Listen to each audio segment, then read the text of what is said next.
What is up, my butter biscuits? Can y'all believe that it is already January? I literally cannot believe it, but it's that time of the month where I do my anti-haul. This is going to be my first one for the year, obviously, because it is January.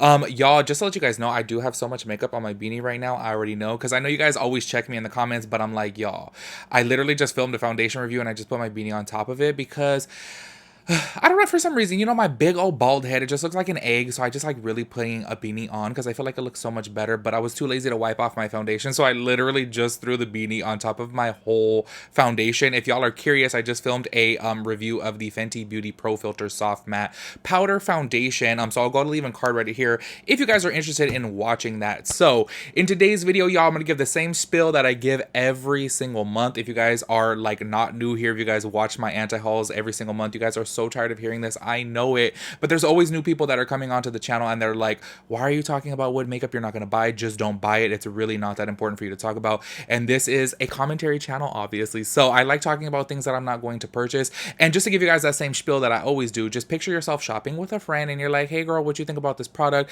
And I'm like, oh, that's ugly. That's overpriced. It's too this, it's too that. That's literally it. It's really not too deep. It's just makeup talk. I know every single month there's still always people like, why do you feel the need to talk about that? It's because there's oversaturation of product, and honestly, y'all, there's just so many things on the market that I just would not spend my money on. So it's just makeup talk, and that is it. So if you guys are watching, or if you guys are interested in watching my very first anti-haul of 2021, of course, go ahead and keep on watching. If y'all are new here, make sure you guys hit the subscribe button, turn on your post notifications so that way you get notified when I upload a new video. Make sure y'all give this video a big thumbs up. I would really appreciate that. Let's go ahead and get into it. I really should have wiped off this makeup on my beanie. I'm getting like self-conscious of it because that's a whole lot on there. I know whenever I wear my beanies, like I typically have some foundation on there, but this is like the whole rim. The whole rim is literally just dipped in foundation right now, but whatever. By the way, I did not film a makeup tutorial on this. I haven't filmed a makeup tutorial yet because I was thinking about doing a makeup tutorial where I'm kind of, well, like a get ready with me where I discuss 2020.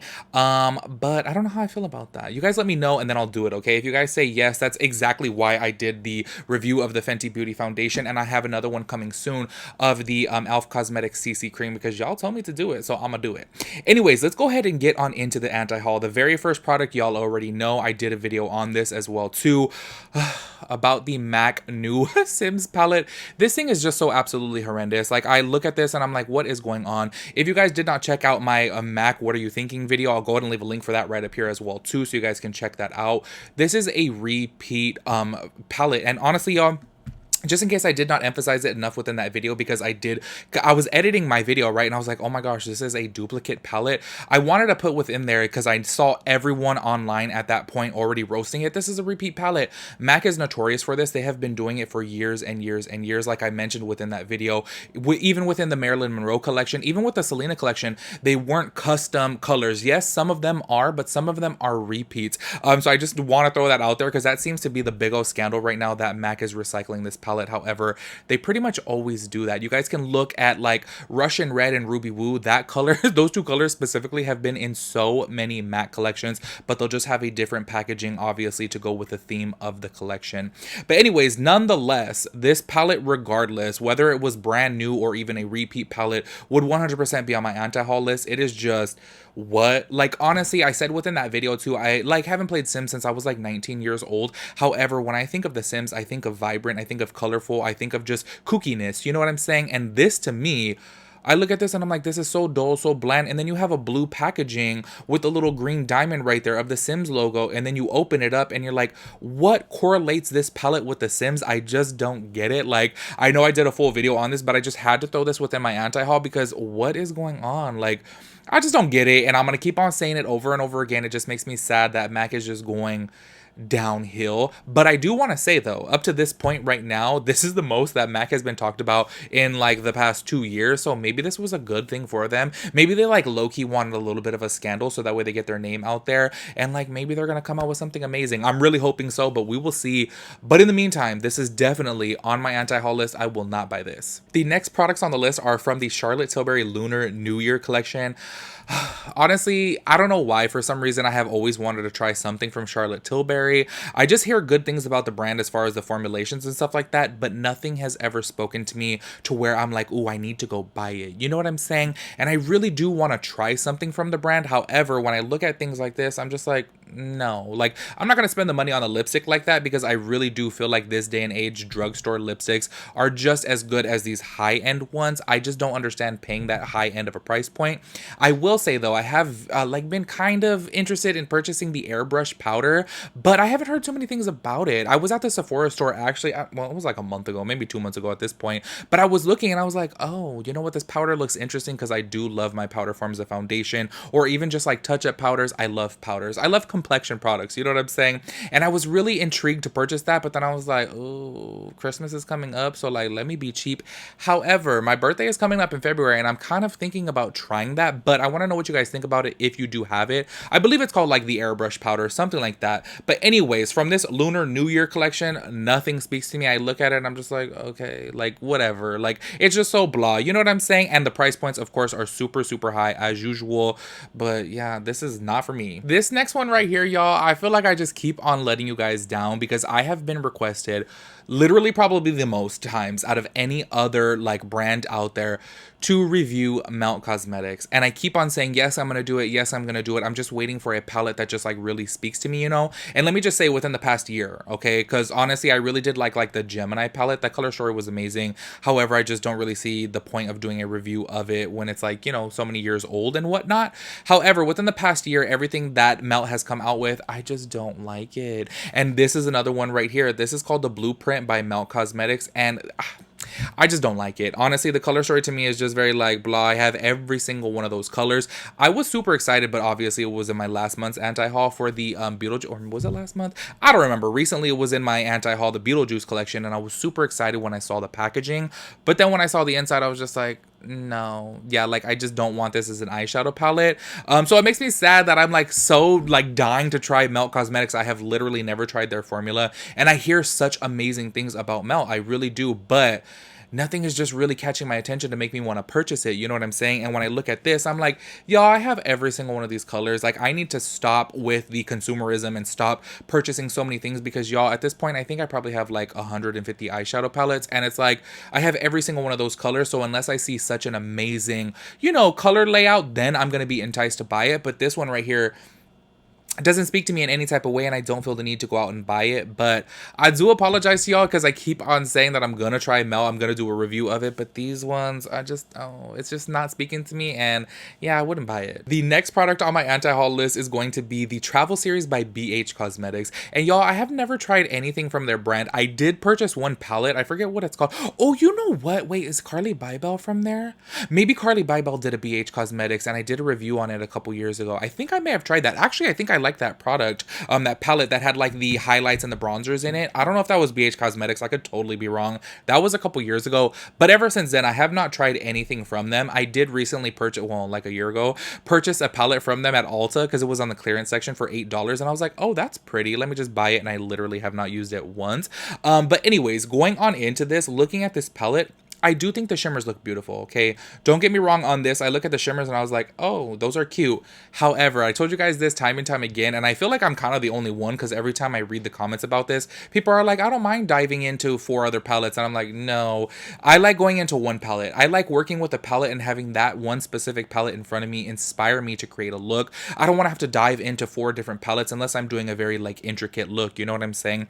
However, a palette like this, I'm like, y'all, I'm just going to use the shimmers and that's it. So what's really the point of that? Because I don't know, the rest of the colors just don't look cute to me. I like the shimmers and that is it.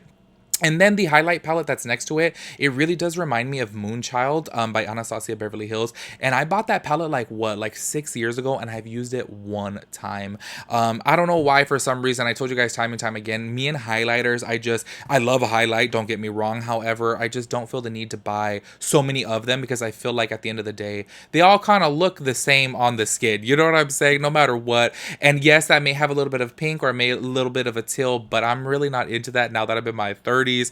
When I was in my 20s though, y'all, I would probably do, you know, I used to say back in the day, MAC Motif eyeshadow used to be my favorite as a highlight. You're like, oh my gosh, y'all, it had a goldeny pink to it. It was just so beautiful. But anyways, y'all, I'm rambling about nonsense. This is something that just does not speak to me, and I just definitely wouldn't buy. Can y'all believe I have been in the makeup industry now for 13 years, technically over 13 years at this point, and I have never tried a Clinique makeup product. I have tried a Clinique skincare as far as like the gel based like moisturizer, and I think that I have tried some type of spot, like acne spot something, but that is it. I have never tried any of their makeup products.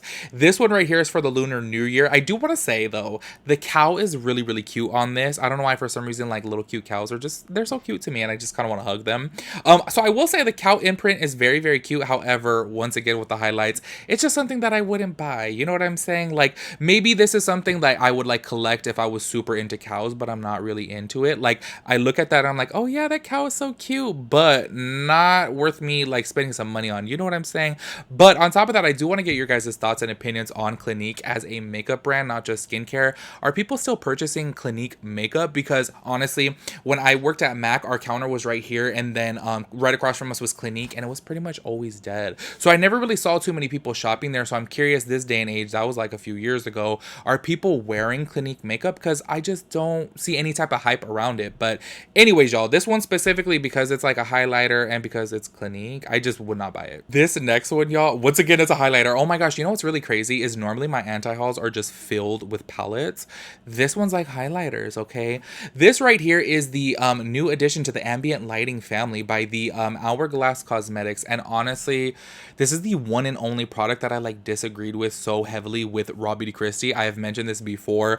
I heard her say in a video that she loves these palettes from Hourglass. I absolutely hate them. I tried the first one that had came out like years ago, and I was like, what is going on with this? It was so bad. Literally, I compared that Hourglass highlighting like trio to oh my gosh, I don't know the name of it, but the diamond shaped two-faced highlighters. I compare it to those. Those were absolutely horrible. Same thing with this. Yes, it was years ago. I want to say maybe it was like 5 years ago that I tried the first highlighting trio by Hourglass, and I was like, y'all, it was like $65, and I was like, what is going on with this? I didn't purchase it. My friend bought it, but I tried it from hers, and she was like, honestly, I wasted my money. And I was like, girl, you need to take it back because it is so bad. I'm like, what is this? Like, I tried and I tried and I tried to build it up, and I'm like, no, it's like putting sand on the face. It just, I did not like it. Ever since then, I'm like, you know what? I would not go out and spend, you know, I don't know if they're still 65. Oh, it says $64. I would not spend that much money on this palette, especially after trying hers, and it was just horrible. I was just like, oh no, girl. So yeah, even though Raw Beauty Christie like swears by these, I'm just like, no, girl, I personally do not like it whatsoever. The next thing on the list is from Pat McGrath, a new red lip set. And honestly, y'all, the reason why I wouldn't purchase this is because how many red lip sets do you need? Okay. And for real, let's keep it real. This is $55 for a lip liner and for a lipstick. Why do you need to spend that much money? Honestly, just go on over to TJ Maxx because they've been carrying Ruby Woo recently, and just get Ruby Woo. It looks like the same exact true red color, and I just don't get it. Like, I have said it before, Pat McGrath's eyeshadows, I really do, I hate to say it's worth the price, but I definitely get it because her shadows are just so absolutely amazing. However, when it comes to lip products, I feel like just go over to MAC. They make great lipsticks and every single color that you would need. So Pat McGrath and the lip products, I just don't see the hype around it, and I would not purchase this, especially for $55. To me, I'm just like, girl, that's just way too expensive. It's way too bougie for me. I will say the packaging is gorgeous. However, go get a red lip from MAC or from the drugstore. You know what I'm saying? Don't spend $55 because this is just way overpriced. And in every single anti-haul, a Christian Dior or some type of palette like this, I feel like it's pretty much always Dior. These palettes are forever in my anti-hauls. I just don't understand them. I don't like them. I would never buy this. It always has looked to me like something from the 99-cent store. I did a full face of makeup using the 99-cent store's makeup like 5-6 years ago here on my YouTube channel. And this just reminds me of those types of shadows. You know what I'm saying? With those cheap old little brushes that come in there. And I'm like, y'all, you are Christian Dior. Like, you have expensive designer stuff and you're like over here making this. I just don't get it. Yes, now don't get me wrong. I'm sure they pay a whole lot of money for the imprinting on things, because y'all, I have seen before that those imprinting machines that make the designs are super expensive. But at the end of the day, when you're going to be taking your brush on into it, what does it really matter? You know what I mean? So looking at this, I'm just like, no, like I would not buy this. The flowers look pretty, the Christian Dior logo looks pretty, but that's pretty much it. I feel like maybe if you're a Christian Dior lover, you can buy that and just like put it up on your shelf as a decoration. You know what I'm saying? But makeup wise, to me, I'm just like, no, I definitely would not buy that, because I know it's way too expensive and it looks super cheap. And another thing from Dior, this is the what is this called right here? The Skin Forever cushion. Look, y'all, these types of cushion products to me have just been so terrible. I have tried them before. When I was working at MAC, there was an Impulse Beauty, and there was just all these other different beauty counters, you know. I forget what brand it was specifically that came out with a cushion foundation, and I had went over to their counter to test it out, and I was like, what is this? Like, who would use this? I do want to say though, the compact is super, super cute. However, a cushion product where you like squeeze into it and then the product kind of like squeezes up into the sponge and you put it on. Look, I feel like it's very, very, very unsanitary. And on top of that, I just don't like the finish of it whatsoever. But y'all, the liquid, being that it's liquid, you literally put it on your face, put it back in there, put it on your face, put it back in there, you know? It's not the same thing as when you're using like a beauty blender. It's kind of like you put the product on the back of your hand and then, you know, stipple it on and then wash your beauty blender. This goes in there, you know, it literally is how it picks up the product. And I'm just like, that is just not for me. And especially for $56, it's a no-go. I will say though, the compact is super, super cute, but other than that, no. The last thing on the list, y'all, just go ahead and cancel me. I already know. Just put a thumbs down, leave me a hate comment down below. I know it's coming, because every single time I mention Rare Beauty, I get so much hate, but it is what it is, okay? Selena Gomez is coming out with a new collection, and this is the Stay Vulnerable collection. And this has like, what is it? Cream blushes inside of it and like lip glosses. And once again, it's just not for me, okay? And this is the thing about anti-hauls that everyone needs to just understand, is it's literally just makeup. At the end of the day, this can be super, super beautiful to you. However, it's not to me. Everything within this collection, I'm just like, no, I would not use it. I let you guys know before, I really don't like cream blushes. I love powder blushes. And like glosses, yes, I love glosses, don't get me wrong. But hers, I just kind of like, I look at it and it's, look, there's nothing about her glosses that stands out and speaks to me like any other brand. You know what I mean? Compared to any other brand. You know what I mean? It's not like, oh my gosh, this gloss looks so amazing, I need to get out there and try it. It's not like a Pat McGrath lip gloss. Because when you guys look at Pat McGrath lip gloss swatches, you're like, oh snap, I need that. This to me, I'm just kind of like blah, like I don't know. Every single time with Rare Beauty, and that sucks, because I feel the need to always defend myself on this, because everyone feels like I'm like attacking Selena, and I'm like, y'all, if you guys have ever been on my live videos, I be bumping Selena all the time. I love her music so much. Her makeup, I don't like it. Everything that I've seen so far, it just doesn't speak to me. But let me just say this, as soon as I do see a product that I'm like, oh wow, that's beautiful, I'm gonna buy it and do a review on it. But I'm waiting for that point though, and it's just not there, and I'm hoping that she comes out with something good. But as of right now, these products are just not for me. Like, I don't know. The liquid blush is not for me. Cream blush, not for me. Like, all of her products are just not for me. However, I do totally understand for like the everyday girl, or maybe the more youthful girl who likes, you know, like a little flush of color. I feel like it would be beautiful. But I'm speaking for me specifically. It's just a product that I would not use. So it's no hate. It's no shade towards Selena, even though I know I'm still going to be canceled. I know I'm still going to be left hate comments. It is what it is. I just don't like the collection. So anyways, you guys, that is it for my January anti-haul. Let me know what you guys are not going to be purchasing. Let me know what you guys think about the things that I'm not going to be purchasing. I know this topic can always be so controversial, but please do keep in mind, it's makeup. It's really not that deep. There is so many makeup products out there, and what you guys may like, I may not like. What I like, you may not like. It's really not that deep. That is it. So let me know your guys' thoughts and opinions on everything, and I'll catch you guys in my next video. Peace out, Girl Scout.